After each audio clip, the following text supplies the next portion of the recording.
नमो बुद्धाय, जय भीम। मी तेजल खिल्लारे, लोकज्योती मराठी या यूट्यूब चॅनलमध्ये आपल्या सर्व प्रेक्षकांचे मनापासून स्वागत।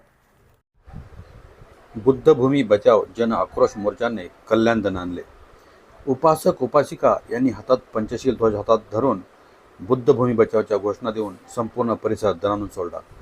जोपर्यंत मागण्या पूर्ण होत नाहीत तोपर्यंत आंदोलन सुरू ठेवण्याचा इशारा सरकारला देण्यात आला। बुद्धभूमी फाउंडेशनच्या न्याय व हक्काच्या मागण्यांसाठी सोमवारी काढण्यात आलेल्या बुद्धभूमी बचाव जन आक्रोश मोर्चाला ठाणे जिल्ह्यातून हजारो बौद्ध बांधव, भिक्खू संघ, उपासक उपासिका मोठ्या संख्येने उपस्थित होत्या। डॉक्टर बाबासाहेब आंबेडकर उद्यानातून निघालेला हा महामोर्चा कल्याण डोंबिवली महानगरपालिका मुख्यालयावर धडकला। मोर्चा दरम्यान आंदोलनकर्त्यांनी बुद्धभूमीच्या समर्थनार्थ आणि प्रशासनाच्या धोरणाविरुद्ध तीव्र घोषणाबाजी केली। बुद्धभूमी आमच्या हक्काची, नाही कुणाच्या बापाची, प्राधिकरण रद्द झालेच पाहिजे यासारख्या घोषणांनी संपूर्ण परिसर दुमदुमून गेला होता। यावेळी मुख्य मागण्या प्रसारमाध्यमांशी संवाद साधताना बुद्धभूमी फाउंडेशनचे मुख्य संस्थापक भंते गौतम रत्न यांनी प्रशासकीय भूमिकेवर तीव्र नाराजी व्यक्त केली।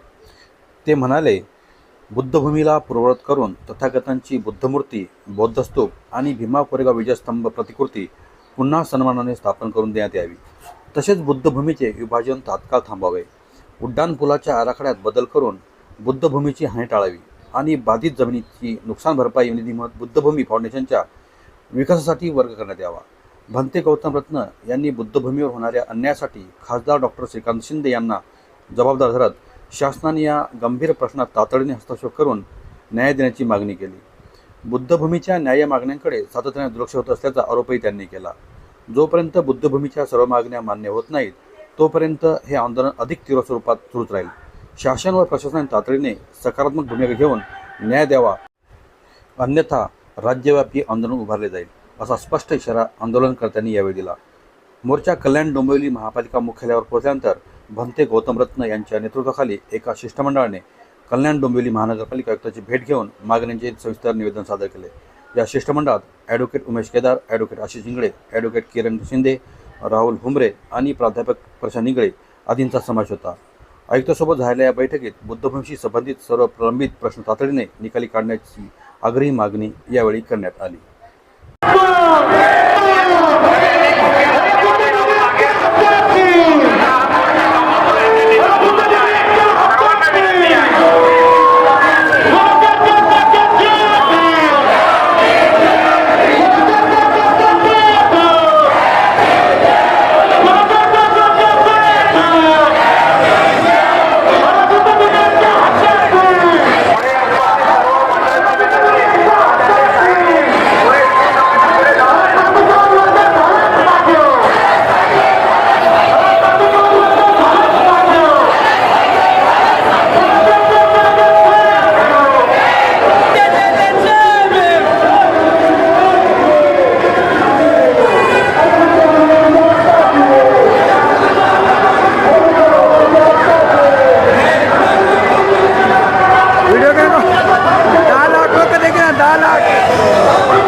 आमचे असेच नवनवीन व्हिडिओज पाहण्यासाठी आमच्या व्हिडिओला लाईक, शेअर, कॉमेंट व सबस्क्राईब करायला विसरू नका.